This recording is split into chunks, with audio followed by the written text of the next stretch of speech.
Very good morning dear students. હવે આજના લેક્ચરમાં આપણે નાઇટ્રિક એસિડ વિશે લર્ન કરવા જઈ રહેલા છે. નાઇટ્રિક એસિડ જેનું સૂત્ર શું છે? HNO3. It is one of the very most important short note. ખાસ યાદ રાખવાનું. આખી ટૂંક નોંધ, એની બનાવટ, એના ગુણધર્મો, એના ઉપયોગો, everything is many time ask in your exam. તો કોમ્પિટિટિવ માટે, બોર્ડ માટે, ગુજસેટ માટે it is one of the very important short note. ખાસ ધ્યાન રાખવાનું. HNO3 જેને કહેવામાં આવે છે નાઇટ્રિક એસિડ. બનાવટ વિશે જો વાત કરીએ તો આપણને ખબર છે કે બનાવટ બે પ્રકારની હોય. પહેલી બનાવટ જે હોય તો that is lab preparation. Lab preparation એટલે કે જે આપણે પ્રયોગશાળામાં જે HNO3 બનાવીએ છીએ તેના રિલેટેડ વાત કરવાની હોય. તો HNO3 ની લેબ પ્રિપરેશન કેવી રીતે કરવામાં આવે? તો સોડિયમ નાઇટ્રાઇટ, અહીંયા સોડિયમ નાઇટ્રાઇટ, જો આ Na+ અને આ NO3-, તો આને કહેવાય નાઇટ્રાઇટ કે નાઇટ્રેટ.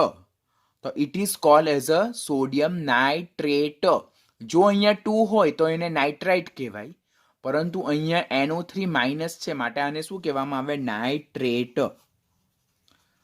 તો sodium nitrate or potassium nitrate, potassium nitrate that is KNO3, તેની જ્યારે પ્રક્રિયા કરવામાં આવે કોની સાથે?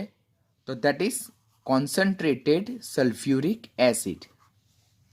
Concentrated sulphuric acid which is a diprotic acid. Diprotic acid એટલે એમાંથી 2 H+ છૂટા પડે, તો H+ એન્ડ HSO4-. તો આજે આપણું કોન્સન્ટ્રેટેડ H2SO4 જે છે તેમાંથી H+ એ નાઇટ્રેટ આયન જે છે તેની સાથે જોડાય અને એ શું બનાવશે? HNO3. બરાબર. અહીંયા જે નાઇટ્રેટ આયન છે સોડિયમ નાઇટ્રેટ, તેમાંનો NO3- આયન અને કોન્સન્ટ્રેટેડ H2SO4 માંથી છૂટો પડતો H+, તો એ બંને પ્રક્રિયા કરીને શું બનાવે છે? HNO3 બનાવે છે. અને પ્લસ બાકી શું રહી જાય? તો બાકીમાં કયા આયનો રહી જાય? અહીંયા Na+ રહી જાય ને અહીંયા HSO4- રહી જાય. તો they will combine together and they will form what? NaHSO4. આને શું કહેવાય? બાયસલ્ફેટ આયન. તો આને કહેવાય સોડિયમ બાયસલ્ફેટ ઓર સોડિયમ હાઇડ્રોજન સલ્ફેટ. તો આમ sodium nitrate or potassium નાઇટ્રેટની concentrated H2SO4 સાથે જ્યારે પ્રક્રિયા કરવામાં આવે તો નાઇટ્રેટ આયનની H2SO4 માંથી છૂટા પડતા H+ સાથે પ્રક્રિયા થતા HNO3 બને, જેને નાઇટ્રિક એસિડ કહેવાય. અને અહીંયાથી Na+ આયન એ હાઇડ્રોજન સલ્ફેટ ઓર એસિડ સલ્ફેટ આયન સાથે જોડાઈને શું બનાવશે? સોડિયમ હાઇડ્રોજન સલ્ફેટ બનાવશે. તો this is called a lab preparation. તો આ આપણે પહેલા બેઝિક લેબ પ્રિપરેશન છે, ગરમ કરવાનું. સેકન્ડ પ્રિપરેશન જે છે તો that's about the industrial preparation. Industrial preparation એટલે જેને કહેવામાં આવે ઔદ્યોગિક બનાવટ. તો ઔદ્યોગિક બનાવટ જે હોય તો તે by which process? Ostwald process. તો આપણને ક્વેશ્ચન પૂછવામાં આવે કે પ્રયોગશાળામાં HNO3 કેવી રીતે બને? તો sodium nitrate or potassium નાઇટ્રેટની સાંદ્ર sulphuric acid સાથે ગરમ કરતા HNO3 મળે, જે આપણે ઓલરેડી જોઈ ગયા. સેકન્ડ પ્રિપરેશન છે industrial preparation, that is Oswal process. Ostwald process ખાસ યાદ રાખવાનું કે HNO3 નું ઔદ્યોગિક ઉત્પાદન નીચેનામાંથી કઈ પદ્ધતિ દ્વારા કરવામાં આવે? તો ઓસ્વાલ પ્રક્રિયા દ્વારા કરવામાં આવે. બીજો ક્વેશ્ચન, ઓસ્વાલ પ્રક્રિયા એ નીચેનામાંથી કયા રસાયણની ઔદ્યોગિક બનાવટ છે? તો ધેટ ઇઝ HNO3 નાઇટ્રિક એસિડની બનાવટ છે.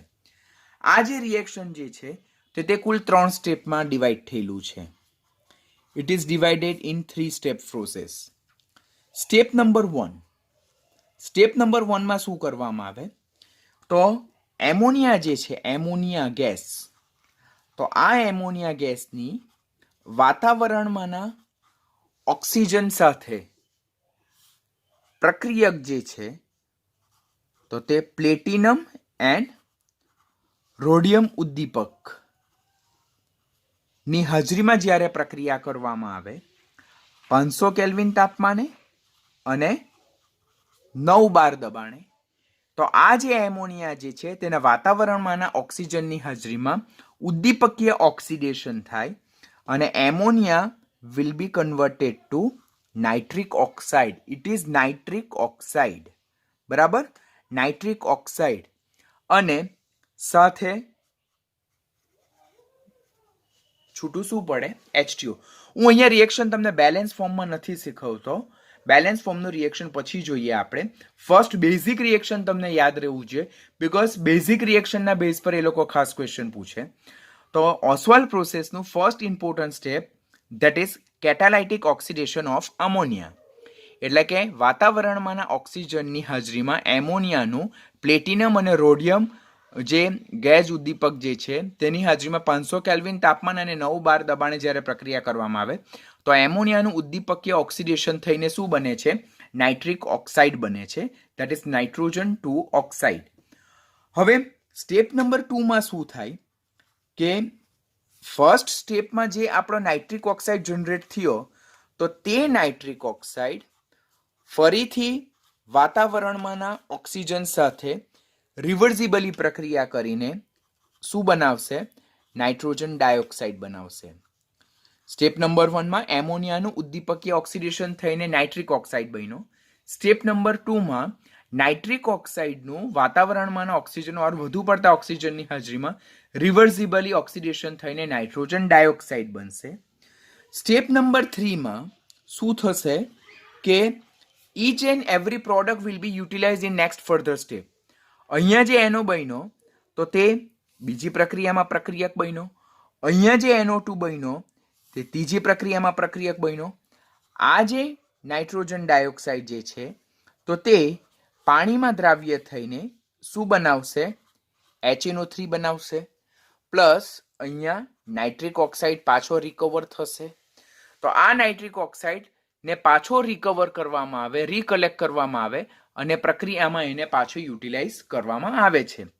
તો આમ ઓસ્વાલ્ડ પ્રોસેસ જે છે તે મુખ્યત્વે 3 સ્ટેપમાં ડિવાઈડ થયેલી છે. સ્ટેપ નંબર 1 માં એમોનિયાનું ઉદ્દીપકીય ઓક્સિડેશન થઈને નાઇટ્રિક ઓક્સાઇડ બનશે. પ્રક્રિયા નંબર 1 સ્ટેપ નંબર 1 માં ઉપયોગમાં આવતો નાઇટ્રિક ઓક્સાઇડ સ્ટેપ નંબર 2 માં ફર્ધર વાતાવરણમાંના ઓક્સિજનની હાજરીમાં રિવર્સિબલી ઓક્સિડેશન પામીને નાઇટ્રોજન ડાયોક્સાઇડમાં રૂપાંતર પામે. સ્ટેપ નંબર 2 માં બનતી નીપજ નાઇટ્રોજન ડાયોક્સાઇડ જે છે તો તે સ્ટેપ નંબર 3 માં જે પાણી જે છે તેમાં દ્રાવ્ય થશે અને ડિઝોલ્વ થશે અને શેમાં જનરેટ થશે? HNO3 અને NO માં જનરેટ થશે.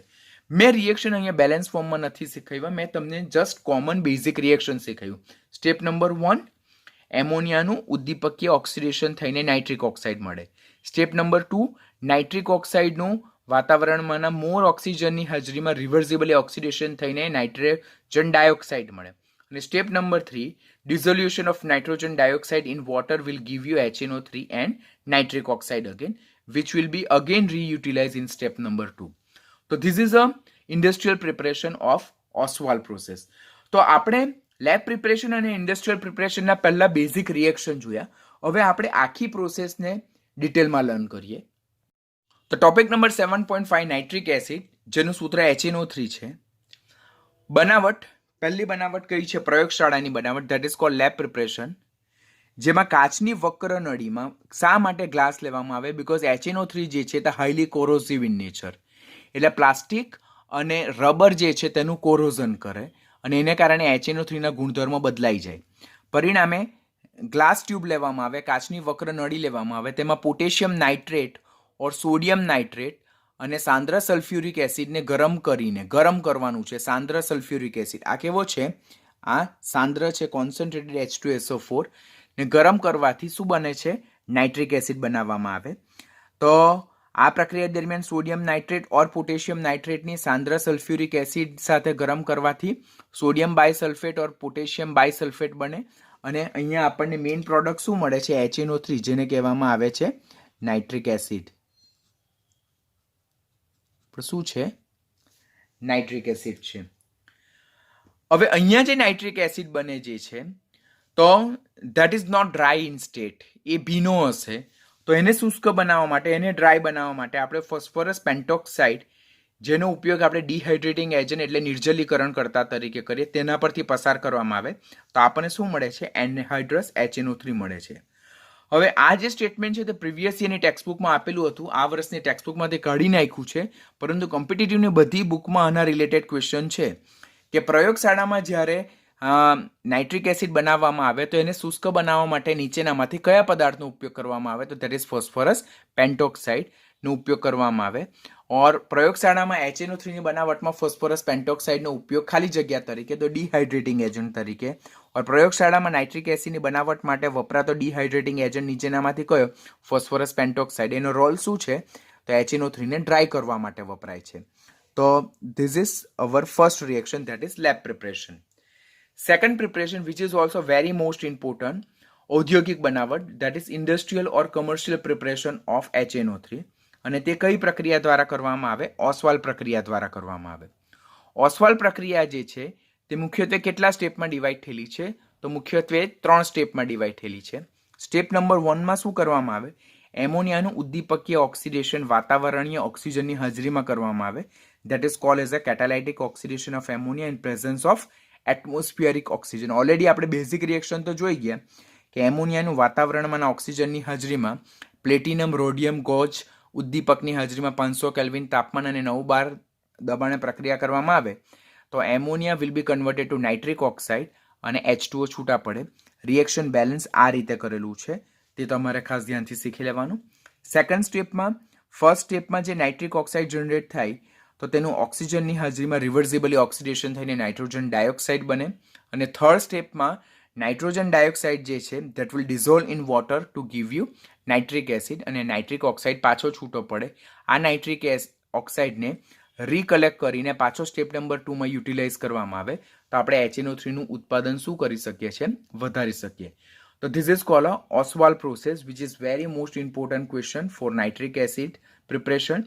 ખાસ યાદ રાખવાનું, 3 રિએક્શનના રિલેટેડ ક્વેશ્ચન પૂછાય. હવે અહીંયા પ્લેટિનમ 90% એન્ડ રોડિયમ 10% જે છે તો પ્રીવિયસ યરની ટેક્સ્ટબુકમાં આપેલા છે. આ વર્ષની ટેક્સ્ટબુકમાં મેન્શન નથી કરેલું, પણ રેફરન્સ બુકમાં એને લગતા ક્વેશ્ચન છે, માટે અહીંયા મેં તમને મેન્શન કરીને આપ્યું જેથી તમને કોઈ જગ્યાએ કન્ફ્યુઝન જનરેટ ન થાય. તો this is the preparation of nitric acid. હવે સ્ટેપ નંબર 3માં જે નાઇટ્રિક ઓક્સાઇડ જનરેટ થયો તેનું રિસાયકલિંગ કરીને એને ફરીથી HNO3ના ઉત્પાદનમાં ઉપયોગમાં લેવામાં આવે.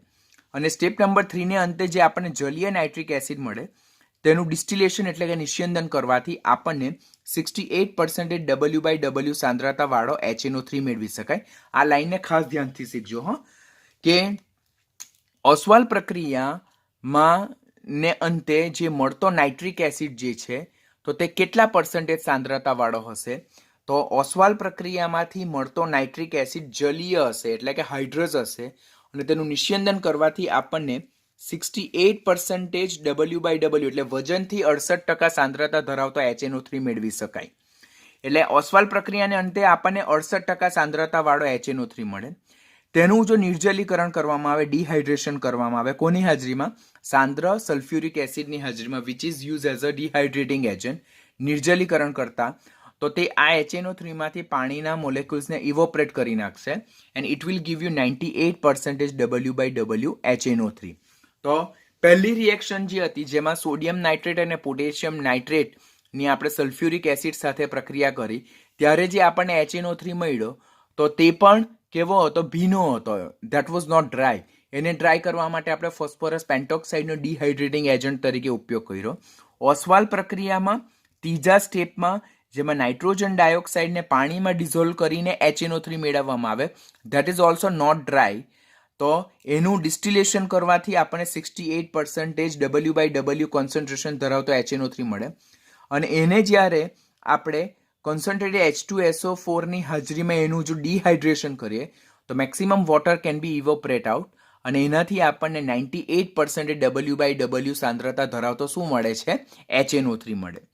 એટલે ઓસ્વાલ પ્રક્રિયાને અંતે 68% HNO3 વાળો, અને જ્યારે H2SO4 માંથી પસાર કરીએ તો ત્યારે કેટલી સાંદ્રતાવાળો આપણને HNO3 મળે છે? 98% સાંદ્રતાવાળો HNO3 મળે. બરાબર? તો overall flow chart like this કે ઓસ્વાલ પ્રક્રિયાથી મળેલ HNO3 આપણો જલીય નાઇટ્રિક એસિડ હતો. તેનું નિશ્ચિંદરો ડિસ્ટિલેશન કર્યું તો 68% W/W HNO3 મળ્યો. This is what azeotropes. Azeotrope એટલે શું તમે દ્રાવણ ચેપ્ટરમાં શીખશો કે which having 68% HNO3 by mass and 32% by mass H2O. એટલે આપણને પૂછાય કે જે ઓસ્વાલ પ્રક્રિયાને અંતે મળતો HNO3 જે છે તે શુદ્ધ HNO3 કે એઝિયોટ્રોપ છે. તો ધેટ ઇઝ એઝિયોટ્રોપ કે જે HNO3 અને વોટરનું મિક્સચર ધરાવે, જેમાં HNO3 નું પર્સન્ટેજ બાય માસ કેટલું છે 68% અને H2O નું પર્સન્ટેજ બાય માસ કેટલું છે 32%. આપણે યાદ રાખવાનું. અને એનું જ્યારે કોન્સન્ટ્રેટેડ H2SO4 ની હાજરીમાં ડિહાઇડ્રેશન કરીએ ત્યારે આપણને 98% સાંદ્રતા ધરાવતો HNO3 મળે છે. એટલે મેક્સિમમ કોન્સન્ટ્રેશન ધરાવતો HNO3 મેળવવા માટે આપણે સાંદ્ર H2SO4 નો ડિહાઇડ્રેટિંગ એજન્ટ તરીકે ઉપયોગ કરીએ છીએ. આ જ વખતે આપણે ફ્યુમિંગ HNO3 પણ યાદ રાખવાનું. ધુમાયમાન HNO3 એટલે શું? તો સાંદ્ર HNO3 કે જેમાં નાઇટ્રોજન ડાયોક્સાઇડ ડિઝોલ્વ થયેલો હોય તેને શું કહેવામાં આવે? ધુમાયમાન નાઇટ્રિક એસિડ કહેવામાં આવે. અને આ જે નાઇટ્રોજન ડાયોક્સાઇડ અંદર ડિઝોલ્વ થયેલો હોય તેને કારણે તે કેવા કલરનો હોય? બ્રાઉન ટુ યલો કલરનું હોય. તો અહીંયાથી આપણને ક્વેશ્ચન શું પૂછાય કે ધુમાયમાન HNO3 એટલે શું? તો સાંદ્ર HNO3 જેમાં શું ડિઝોલ્વ થયેલું હોય? નાઇટ્રોજન ડાયોક્સાઇડ ડિઝોલ્વ થયેલો હોય તો તેને ધુમાયમાન નાઇટ્રિક એસિડ કહેવામાં આવે. અને આ જે નાઇટ્રોજન ડાયોક્સાઇડ અંદર ડિઝોલ્વ થયેલો હોય તેને કારણે તે કેવા કલરનો બને છે? બ્રાઉન ટુ યલો કલરનું બને છે, which is called as a impure HNO3. આપણને પાછળથી પૂછાશે કે ઇમ્પ્યોર HNO3 નો કલર કેવો હોય? તો બ્રાઉન ટુ યલો કલર. જે પ્યોર HNO3 જે હોય તો ધેટ ઇઝ કલરલેસ, રંગવિહીન હોય. બટ ઇમ્પ્યોર કેવો હોય? Brown to yellow colour. તો આ યાદ રાખવાનું. ફ્યુમિંગ HNO3 માં શું ડિઝોલ્વ થયેલું હોય? નાઇટ્રોજન ડાયોક્સાઇડ ડિઝોલ્વ થયેલો હોય. તેને કારણે કલર કયો અપિયર થાય? Brown to yellow colour. અને બ્રાઉન ટુ યલો કલરનો HNO3 that is called as a impure HNO3. If you look out for structure of HNO3, બંધારણ જો એનું જોઈએ તો એનું બંધારણ સમતલીય આકાર ધરાવે, પ્લેનર સ્ટ્રક્ચર છે ઇન ગેસિયસ સ્ટેટ.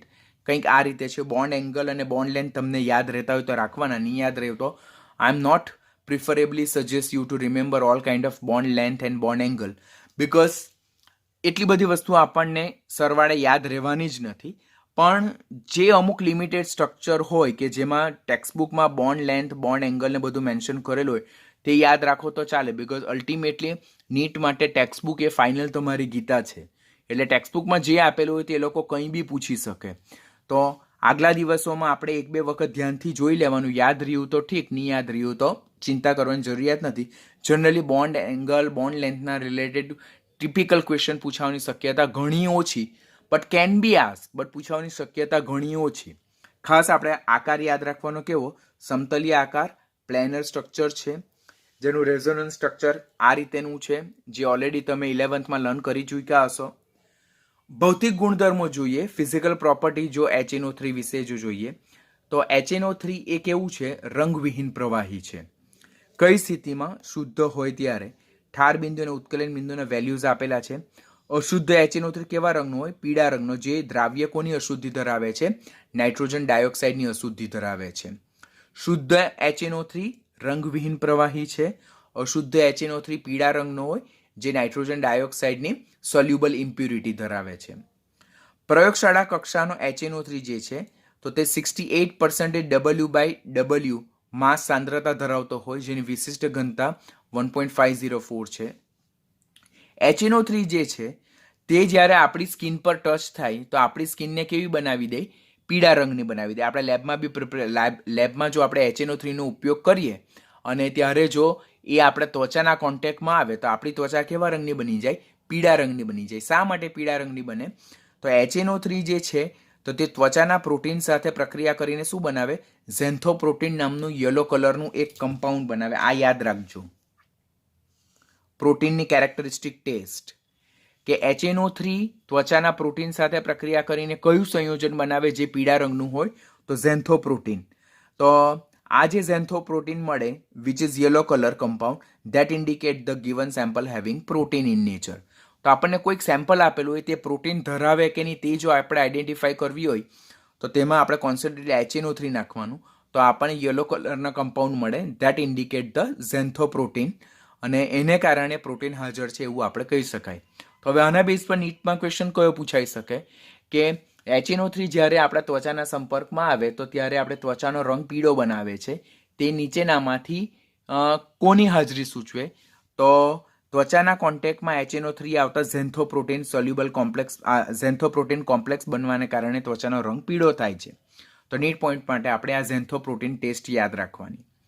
પછી HNO3 is extremely corrosive in nature. એટલા માટે જ મેં કીધું કે રબર સરફેસ છે, પછી પ્લાસ્ટિક છે, તેનું એ કોરોઝન કરે ને એની સપાટીને એક શીટ બનાવી દે. માટે એ જનરલી ગ્લાસ સરફેસમાં હોય તો એ વધારે બેનિફિશિયલ છે. It is totally soluble in water. પાણીમાં સંપૂર્ણપણે દ્રાવ્ય છે. અને જેના માટેનું મેઇન રીઝન શું છે? તો HNO3 અને પાણી વચ્ચે પ્રબળ આંતરઆણવીય હાઇડ્રોજન બંધના નિર્માણને કારણે. લેબમાં પણ જ્યારે આપણે HNO3નું જલીય દ્રાવણ બનાવવું હોય તો HNO3 ને આપણે પીપેટની મદદથી શક કરીને ડાયરેક્ટ જો આપણે ટેસ્ટ ટ્યુબમાં પાણીમાં નાખીએ તો એ ડેફિનેટલી શું થઈ જાય? ઇઝીલી ડિઝોલ્વ થઈ જશે. શા માટે? there is formation of the intermolecular hydrogen bond between the nitric acid and the water. તો અહીંયા પાણીમાં દ્રાવ્યતા પૂછાય. પાણીમાં કેવો છે? સંપૂર્ણપણે દ્રાવ્ય. રીઝન શું? HNO3 અને પાણી વચ્ચે ફોર્મ થતું ઇન્ટરમોલેક્યુલર હાઇડ્રોજન બોન્ડ, પ્રબળ આંતરઆણવીય હાઇડ્રોજન બંધને કારણે નાઇટ્રિક એસિડ એ પાણીમાં શું છે? સંપૂર્ણપણે દ્રાવ્ય છે. રાસાયણિક ગુણધર્મો જોઈએ. HNO3 ના રાસાયણિક ગુણધર્મો વેરી મોસ્ટ ઇમ્પોર્ટન્ટ.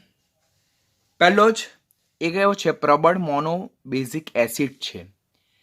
શા માટે નાઇટ્રિક એસિડનું જલીય દ્રાવણ એ પ્રબળ મોનોબેઝિક એસિડ તરીકે વર્તે?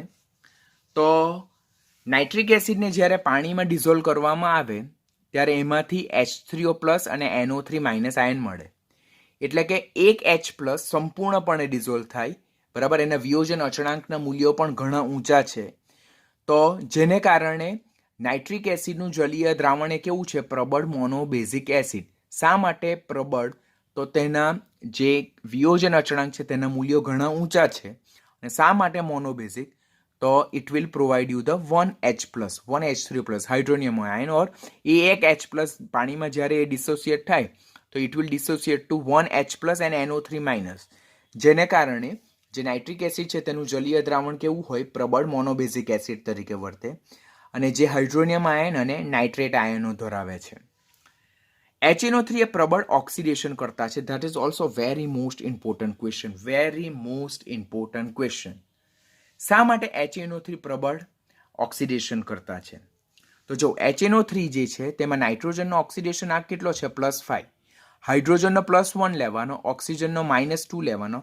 તો આ જે નાઇટ્રિક એસિડમાં જે નાઇટ્રોજન હોય તેનો ઓક્સિડેશન આંક કેટલો મળે? આપણને +5 મળે. હવે નાઇટ્રોજનનો મહત્તમ ઓક્સિડેશન આંક +5 છે બીકોઝ નાઇટ્રોજન 15મા સમૂહનું તત્વ છે.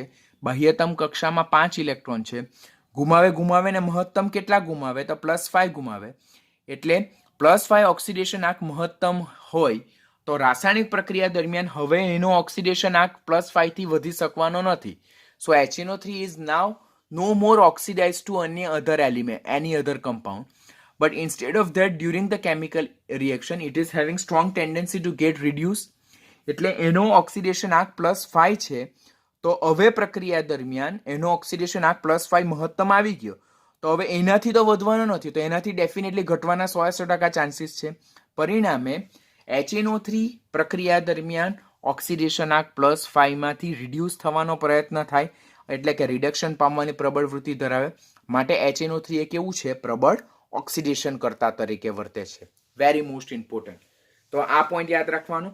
HNO3 નો સ્વભાવ પૂછે કે નાઇટ્રિક એસિડ એ ખાલી જગ્યા તરીકે વર્તે છે. ઓક્સિડેશન કરતા, રિડક્શન કરતા બંને વર એક પણ નહીં. તો ડેફિનેટલી ઓક્સિડેશન કરતા. શા માટે ઓક્સિડેશન કરતા? એમાં નાઇટ્રોજનનો ઓક્સિડેશન આંક +5 છે જે મહત્તમ છે. તો હવે એનાથી તો ઓક્સિડેશન આંક વધવાનો નથી એટલે ઓક્સિડેશન થવાનું નથી. તો રિડક્શન કરતા સ્વભાવ તો આવવાનો જ નથી. તો એનાથી શું થાય? એનાથી ઓક્સિડેશન આંક ઘટે. +5 થી ઘટે. +5 થી ઘટે એટલે રિડક્શન થાય. રિડક્શન થાય એટલે શું બને? ઓક્સિડેશન કરતા. માટે HNO3 એ પ્રબળ ઓક્સિડેશન કરતા તરીકે વર્તે. વધુમાં HNO3 ઝડપથી નવજાત ઓક્સિજન આપે. કે એ આ રીતે નવજાત ઓક્સિજન આપે.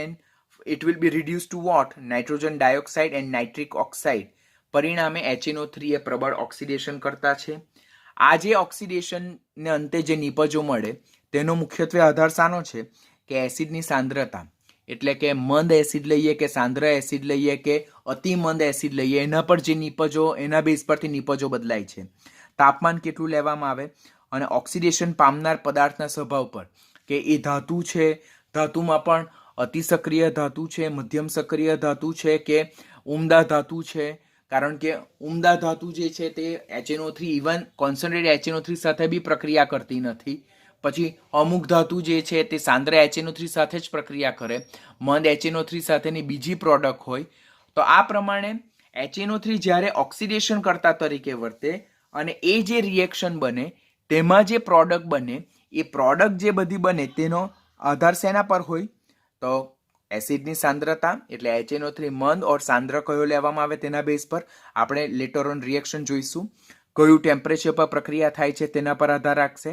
અને ઓક્સિડેશન પામનાર પદાર્થના સ્વભાવ પર, ધાતુ છે, અધાતુ છે, અર્ધધાતુ છે, ધાતુમાં પણ અતિ સક્રિય ધાતુ છે કે પછી મધ્યમ સક્રિય ધાતુ છે કે અતિ ઓછી સક્રિય ધાતુ છે, તેના સ્વભાવ પર આધાર રાખે. આમ HNO3 જ્યારે ઓક્સિડેશન કરતા તરીકે હોય ત્યારે ઓક્સિડેશન એટલે કે જે રાસાયણિક પ્રક્રિયા છે તેને અંતે જે નિપજો મળે છે તેનો આધાર મુખ્યત્વે આ 3 પરિબળો પર આધાર રાખે છે. હવે HNO3 ઓક્સિડેશન કરતા તરીકે વર્તે અધાતુ, અર્ધધાતુ અને ધાતુ ત્રણ સાથે પ્રક્રિયા કરી શકે છે. પહેલું રિએક્શન જે જોઈશું તે અધાતુ સાથેની પ્રક્રિયા. અધાતુ સાથેની પ્રક્રિયામાં પહેલો પોઈન્ટ આપણે ખાસ જે યાદ રાખવાનો કે મંદ HNO3 જે છે, મંદ HNO3 તેની સાથે અધાતુઓ પ્રક્રિયા કરતા નથી. ઇમ્પોર્ટન્ટ. અધાતુ જેને નોન મેટલ કહેવામાં આવે તે મંદ HNO3 સાથે પ્રક્રિયા કરી શકતા નથી. બીકોઝ મંદ HNO3 is not capable to oxidize the non metal. એટલે કે જે આપણું ડાયલ્યુટ HNO3 જે છે તે અધાતુનું ઓક્સિડેશન કરવા માટે સક્ષમ નથી. માટે અધાતુઓ મંદ HNO3 સાથે પ્રક્રિયા કરતા નથી. એટલે આપણને ક્વેશ્ચન એમ પૂછાય કે નીચેનામાંથી કયું એલિમેન્ટ એ મંદ HNO3 સાથે પ્રક્રિયા કરતું નથી? તો આપણે એક સ્ટેટમેન્ટ ખાસ યાદ રાખવાનું. કયું એલિમેન્ટ મંદ HNO3 સાથે પ્રક્રિયા નહીં કરે? તો ધેટ ઇઝ અધાતુ, નોન મેટલ. કોની સાથે? મંદ HNO3 સાથે. શા માટે નહીં? કારણ કે મંદ HNO3 એટલું વીક છે ઇન સ્ટ્રેન્થ કે જે અધાતુના ઓક્સિડેશન કરવા માટે સક્ષમ નથી. માટે અધાતુઓ non metal elements they won't react with a dilute HNO3. એ લોકો મંદ HNO3 સાથે પ્રક્રિયા કરશે નહીં. જ્યારે સાંદ્ર HNO3 એટલે કે કોન્સન્ટ્રેટેડ HNO3 સાથે જ્યારે અધાતુની પ્રક્રિયા થાય તો ત્યારે અધાતુનું રૂપાંતર શેમાં થાય? અધાતુના ઓક્સો એસિડમાં અધાતુનું શું થાય? ઓક્સિડેશન થાય છે. તો ધીસ ઇઝ ઓલ્સો ઇમ્પોર્ટન્ટ કે સાંદ્ર HNO3, કોન્સન્ટ્રેટેડ HNO3 ની હાજરીમાં અધાતુનું શું થાય? ઓક્સિડેશન થાય ને અધાતુના અનુવર્તી શું મળશે આપણને? ઓક્સો એસિડ મળશે, જે અત્યારે આપણે જોઈશું. હવે HNO3 ની અધાતુ સાથેની પ્રક્રિયા. પહેલો પોઈન્ટ તમારે શું યાદ રાખવાનો છે? જે અધાતુ તત્વો છે લાઈક કાર્બન છે, ફોસ્ફરસ છે, ત્યાર પછી સલ્ફર છે, આયોડિન જે છે, તો આ બધા જે અધાતુ તત્વો જે છે તે મંદ HNO3 સાથે પ્રક્રિયા કરી જ શકતા નથી. શા માટે? કારણ કે મંદ HNO3 ની પ્રબળતા એટલી ઓછી છે કે એ અધાતુનું ઓક્સિડેશન કરવા માટે સક્ષમ નથી. એટલે અધાતુ મંદ HNO3 સાથે પ્રક્રિયા કરતા નથી. પહેલી તમારા માઇન્ડમાં એ લાઈન ફિટ થઈ જવી જોઈએ. તો અધાતુ કોની સાથે પ્રક્રિયા કરી શકે? ફક્ત ને ફક્ત એ સાંદ્ર HNO3 સાથે પ્રક્રિયા કરી શકે. અધાતુ તત્વો ફક્ત ને ફક્ત સાંદ્ર HNO3 સાથે પ્રક્રિયા પામી શકે. જ્યારે અધાતુ તત્વોની સાંદ્ર HNO3 સાથે પ્રક્રિયા થાય તો ત્યારે nitric acid will be reduced to what? Nitrogen dioxide. ખાસ યાદ રાખજો હા પ્લીઝ. જ્યારે કાર્બન છે, ફોસ્ફરસ છે, સલ્ફર છે, આયોડિન છે જેવા અધાતુ તત્વોની HNO3 એટલે નાઇટ્રિક એસિડ સાથે પ્રક્રિયા થાય ત્યારે નાઇટ્રિક એસિડનું રિડક્શન શેમાં થાય? નાઇટ્રોજન ડાયોક્સાઇડમાં થાય. And it will act like a powerful oxidising agent. HNO3 અધાતુ, ધાતુ અને અર્ધધાતુ ત્રણ કિસ્સામાં એ ઓક્સિડેશન કરતા તરીકે જ વર્તે છે. સ્ટેટમેન્ટ યાદ રાખો. HNO3 નાઇટ્રિક એસિડમાં નાઇટ્રોજનનો ઓક્સિડેશન આંક +5 છે, જે મહત્તમ છે. એને કારણે જ્યારે પણ નાઇટ્રિક એસિડ મંદ સ્થિતિમાં હોય, અતિ મંદ સ્થિતિમાં હોય કે પ્રબળ પરિસ્થિતિમાં હોય, સાંદ્ર પરિસ્થિતિમાં હોય, ધાતુ, અધાતુ કે અર્ધધાતુ કોઈની સાથે પણ પ્રક્રિયા કરતો હોય, એ પ્રબળ ઓક્સિડેશન કરતા તરીકે જ વર્તે. એટલે પોતે રાસાયણિક પ્રક્રિયા દરમિયાન શું પામશે? ફક્ત ને ફક્ત રિડક્શન પામશે. પરંતુ એની સાથે જોડાનારા ઓર એની સાથે જે પ્રક્રિયા કરનારા તત્વો છે તેનું એ શું કરશે? ઓક્સિડેશન કરે. આમ અધાતુ તત્વો એ જે ડાયલ્યુટ HNO3, મંદ HNO3 તેની સાથે પ્રક્રિયા કરતા નથી. અધાતુ તત્વો ફક્ત સાંદ્ર HNO3, કોન્સન્ટ્રેટેડ HNO3 સાથે જ પ્રક્રિયા કરે. HNO3 માં નાઇટ્રોજનનું ઓક્સિડેશન આંક +5 છે, જે મહત્તમ છે. માટે પ્રક્રિયા દરમિયાન એ પોતે રિડક્શન પામશે. એનો ઓક્સિડેશન આંક +5 માંથી +4 માં રૂપાંતર પામશે. હવે આ ક્વેશ્ચન પણ પૂછાય. એટલા બધા કોન્ટ્રાવર્શિયલ ક્વેશ્ચન આ નાના નાના રિએક્શન માંથી જનરેટ થશે કે તમે ઇક્વેશન યાદ રાખીને થાકી જાઓ કે MCQ યાદ રાખીને થાકી જાઓ. બટ ઇટ્સ વેરી ઇઝી કે અધાતુ મંદ HNO3 સાથે પ્રક્રિયા નહીં કરે, ફક્ત સાંદ્ર HNO3 સાથે જ પ્રક્રિયા કરે. સાંદ્ર HNO3 મંદ સ્થિતિમાં હોય કે સાંદ્ર સ્થિતિમાં હોય, ધાતુ, અધાતુ, અર્ધધાતુ કોઈની સાથે પણ એ પ્રબળ ઓક્સિડેશન કરતા તરીકે જ વર્તે. પોતે કમ્પલસરી રિડક્શન જ પામે, સામેવાળાનું કમ્પલસરી ઓક્સિડેશન જ કરે. હવે HNO3 જ્યારે સાંદ્ર સ્થિતિમાં છે, સાંદ્ર સ્થિતિમાં, તો ત્યારે એ રિડક્શન પામે કઈ પ્રોડક્ટમાં? NO2 માં, નાઇટ્રોજન ડાયોક્સાઇડમાં. કમ્પલસરી યાદ રાખવાનું. HNO3 જ્યારે સાંદ્ર પરિસ્થિતિમાં છે તો તેના રિડક્શનને અંતે મળતી નિપજ કઈ? નાઇટ્રોજન ડાયોક્સાઇડ જ. કમ્પલસરી યાદ રાખજો. HNO3 જ્યારે કોન્સન્ટ્રેટેડ ફોર્મમાં છે, સાંદ્ર પરિસ્થિતિમાં છે, ત્યારે તેના રિડક્શનને અંતે મળતી નિપજ નાઇટ્રોજન ડાયોક્સાઇડ. ને એની સાથે પ્રક્રિયા પામતા અધાતુનું એ શું કરે છે? ઓક્સિડેશન કરે. કે જો કાર્બન હોય તો it will oxidize carbon to carbon dioxide. હવે અમુક બુક જે છે તેમાં ટેક્સ્ટબુકમાં રિએક્શન કાર્બોનિક એસિડ પણ આપેલું છે, તો બંને જ સાચા. ફોસ્ફરસનું રૂપાંતર એ ફોસ્ફોરિક એસિડમાં કરે, ઓર્થોફોસ્ફોરિક એસિડ. સલ્ફરનું ઓક્સિડેશન એ સલ્ફ્યુરિક એસિડમાં કરે, અને આયોડિનનું ઓક્સિડેશન એ આયોડિક એસિડમાં કરે છે.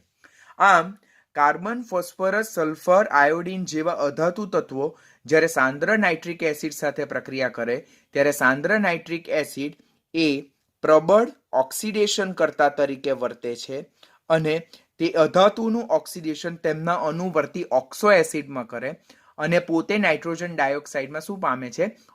રિડક્શન પામે છે.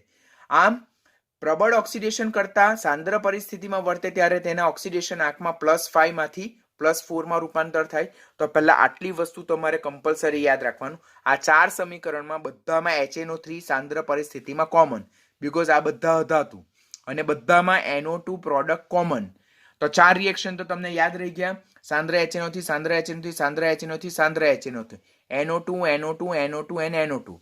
Carbon 2, carbon dioxide or H2CO3, phosphorus 2, H3PO4, sulfur 2, H2SO4 અને iodine 2, HiO3.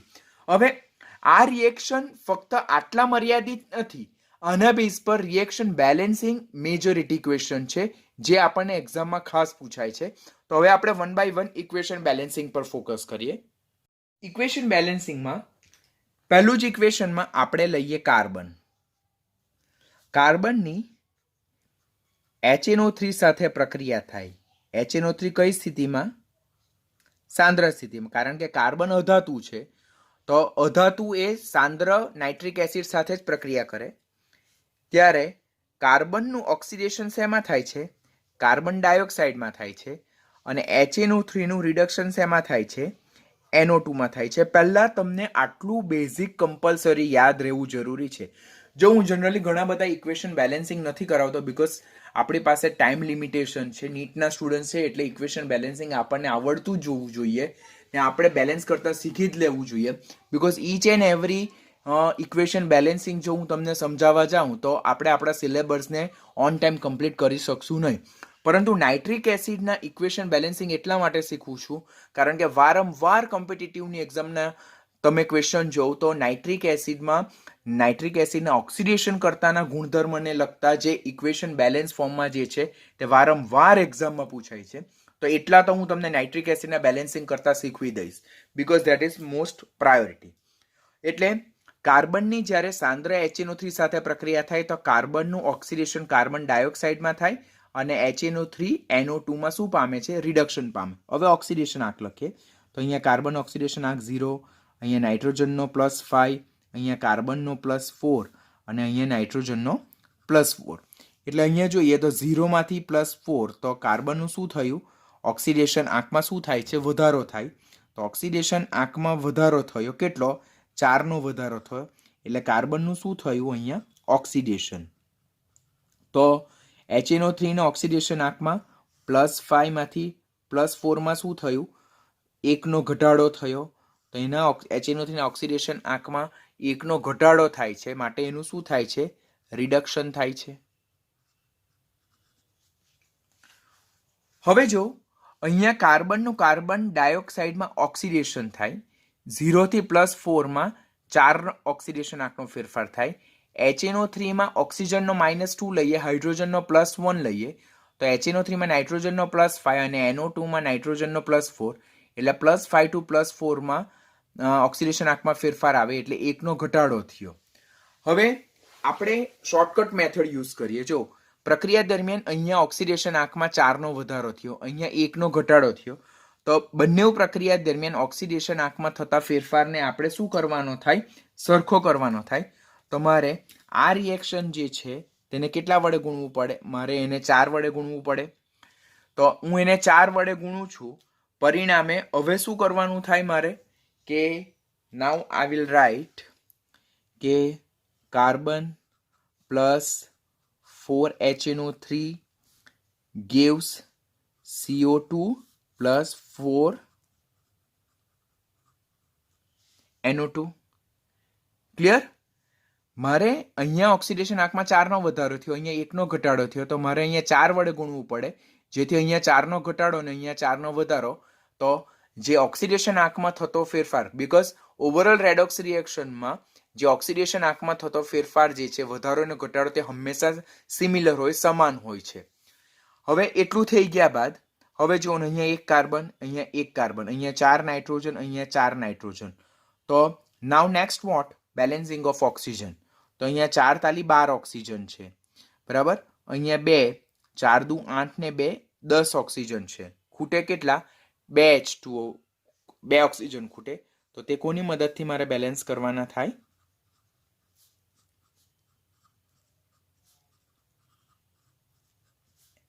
2H2O એડ કરવાથી બેલેન્સ કરી શકાય. તો હવે જો 1 કાર્બન, 1 કાર્બન, 4 હાઇડ્રોજન, 2 દુ 4 હાઇડ્રોજન, 4 નાઇટ્રોજન, 4 નાઇટ્રોજન, 4 દુ 8 ને 2 10 ને 2 12 ને 4 તાલી 12. Equation is balance. તો આ મારું બેલેન્સ ઇક્વેશન છે, જે તમારે કમ્પલસરી યાદ રાખવાનું. બીજું ઇક્વેશન બેલેન્સ કરતા શીખવું તે ફોસ્ફરસના રિલેટેડ. તો P4 પ્લસ HNO3 જ્યારે ફોસ્ફરસની સાંદ્ર નાઇટ્રિક એસિડ સાથે પ્રક્રિયા થાય ત્યારે ફોસ્ફરસનું રૂપાંતર ઓર્થોફોસ્ફોરિક એસિડમાં થાય. પહેલાં તો બેઝિક તમને આ યાદ રહેવું જરૂરી છે.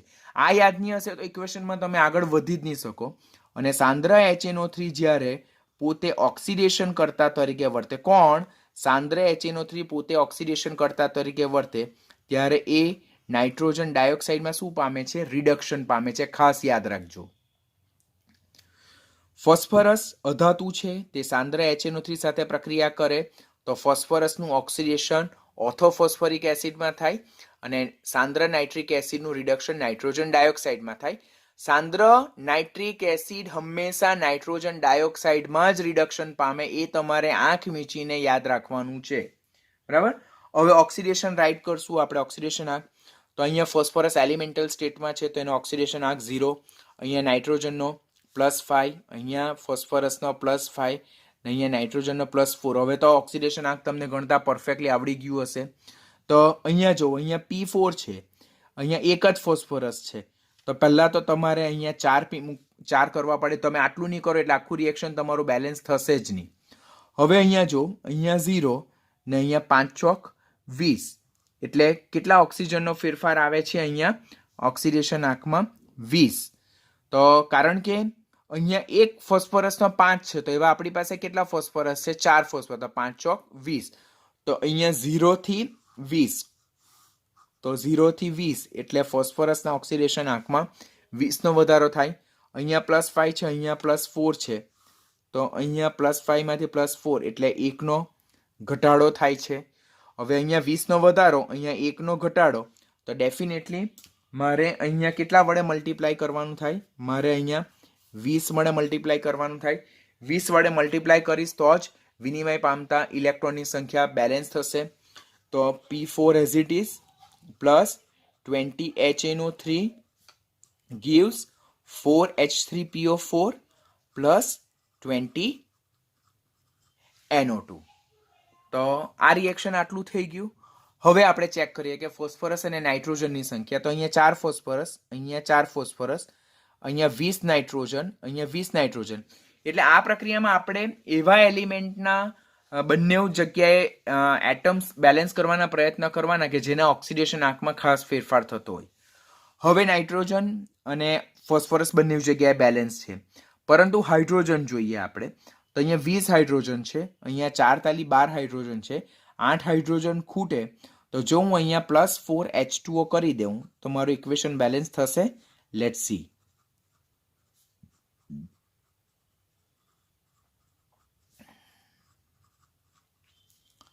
તો અહીંયા હું 4 H2O મૂકું. નાઉ સી હાઇડ્રોજન બેલેન્સ. ઓક્સિજન જોઈએ. તો અહીંયા 20 તાલી 60 ઓક્સિજન છે, અહીંયા 4 ચોક 16, અહીંયા 20 દો 40 ને 16 56 ને 4 60 ને 20 તાલી 60. Equation is balance. તો this is my balance equation. આ મેં ફોસ્ફરસનું બેલેન્સ કર્યું. એવી જ રીતે આપણે ફટાફટ સલ્ફરનું પણ બેલેન્સ કરીએ. આજના લેક્ચરમાં આપણે અધાતુના ઇક્વેશન બેલેન્સ કરીએ. નેક્સ્ટ લેક્ચરમાં આપણે ધાતુના વિશે જોઈશું, બ્રાઉન રિંગ ટેસ્ટ જોઈશું અને નાઇટ્રિક એસિડના ઉપયોગો જોઈશું. અને જેથી નાઇટ્રિક એસિડની ટૂંકનોંધને આપણે 2 લેક્ચરમાં કમ્પ્લીટ કરવાનો પ્રયત્ન કરશું. તો એસિડ પ્લસ HNO3 એટલે સલ્ફરની જ્યારે સાંદ્ર HNO3 સાથે પ્રક્રિયા થાય તો સલ્ફરનું ઓક્સિડેશન સલ્ફ્યુરિક એસિડમાં થાય અને HNO3નું રિડક્શન નાઇટ્રોજન ડાયોક્સાઇડમાં થાય. આ કમ્પલસરી યાદ રાખવાનું રહેશે તમને. એટલા માટે જ મેં બિગિનિંગમાં તમને એ શીખવ્યું છે કે પહેલાં બેઝિક ઇક્વેશન તમે યાદ કરો, than after you jump on a balancing of that particular reaction. Sulphur elemental સ્ટેટમાં છે, એનું ઓક્સિડેશન આંક 0. અહીંયા સલ્ફરનો +6, અહીંયા નાઇટ્રોજનનો +5, અહીંયા નાઇટ્રોજનનો +4. તો અહીંયા જો, અહીંયા 8 સલ્ફર છે, અહીંયા 1 સલ્ફર છે, એટલે immediately I have to place 8. તો હવે 8 છંગ 48 થાય અને અહીંયા ઓક્સિડેશન આંક 0. હવે 0 માંથી 48 એટલે ઓક્સિડેશન આંકમાં 48નો વધારો થાય. હવે અહીંયા +5, અહીંયા +4, અહીંયા +5 માંથી +4 એટલે 1નો ઘટાડો. તો ઇલેક્ટ્રોન વિનિમય બેલેન્સ કરવા માટે I will multiply with 48 this particular reaction. એટલે S8 plus 48 HNO3 gives 8 H2SO4 plus 48 NO2. Reaction balancing ખાસ ધ્યાનથી લર્ન કરજો, બીકોઝ આના બેઝ પર ખાસ ક્વેશ્ચન પૂછાય છે. હવે જો સલ્ફર જો 8 સલ્ફર 48 નાઇટ્રોજન 48 નાઇટ્રોજન. તો હવે ઓક્સિજન અને હાઇડ્રોજન બેલેન્સિંગ મેજર ઇસ્યુ થાય. તો અહીંયા જો 48 હાઇડ્રોજન છે, અહીંયા 8 દુના 16 હાઇડ્રોજન છે. 48 માઇનસ 16 જો કરીએ આપણે તો આપણને કેટલા હાઇડ્રોજન ખૂટે? તો એના બેઝ પરથી આપણે 16 દુના 32 એટલે 32 આપણને હાઇડ્રોજન ખૂટે. તો S8 plus 48 HNO3 gives 8 H2SO4 plus 48 NO2 plus 16 H2O એટલે 16 દુ 32 ને 8 દુ 16. તો 32 વત્તા 16, 6 ને 2 8 ને 3 ને 1 4, તો 48 હાઇડ્રોજન ને અહીંયા 48 hydrogen. This is my balance equation. આ સલ્ફરના કિસ્સાનું બેલેન્સ ઇક્વેશન. અને last one that ease of iodine, કે જ્યારે આયોડિન એ હેલોજન તત્વ દ્વિપરમાણુવીય સ્વરૂપે જોવા મળે, તેની HNO3 સાથે પ્રક્રિયા થાય તો iodine will be oxidise to what? Iodic acid. અને શું કહેવામાં આવે છે? Iodic acid. Iodic acid. અને સાંદ્ર HNO3 છે તે પોતે નાઇટ્રોજન ડાયોક્સાઇડમાં શું પામે? રિડક્શન પામશે.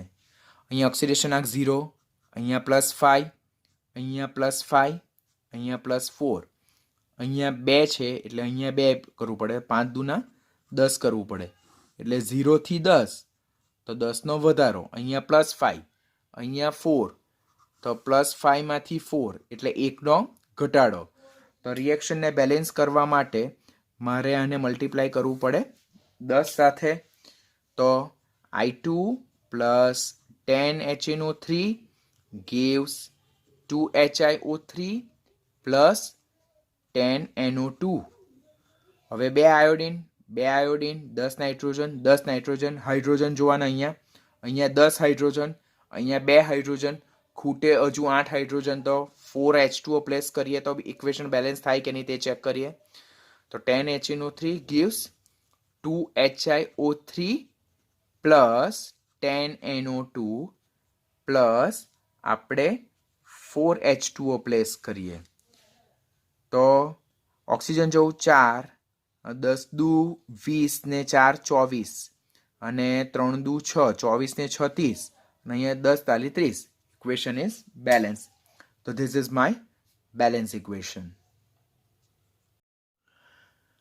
તો આની સાથે HNO3 નો જે ઓક્સિડેશન કરતા સ્વભાવ છે તો તે અધાતુના કિસ્સામાં ઓવર થાય છે.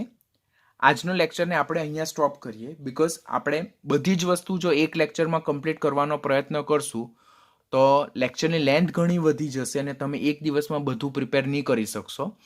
તો આજે આખી ટૂંકનોંધને આપણે 2 લેક્ચરમાં ડિવાઈડ કરીએ. આજે હાફ કન્ટેન્ટ કરીએ અને જે નેક્સ્ટ લેક્ચર છે તેમાં હાફ કન્ટેન્ટ કરીએ, એટલે HNO3 ટૂંકનોંધ આપણે 2 લેક્ચરમાં એકદમ પરફેક્ટલી ઓવર કરી નાખીએ.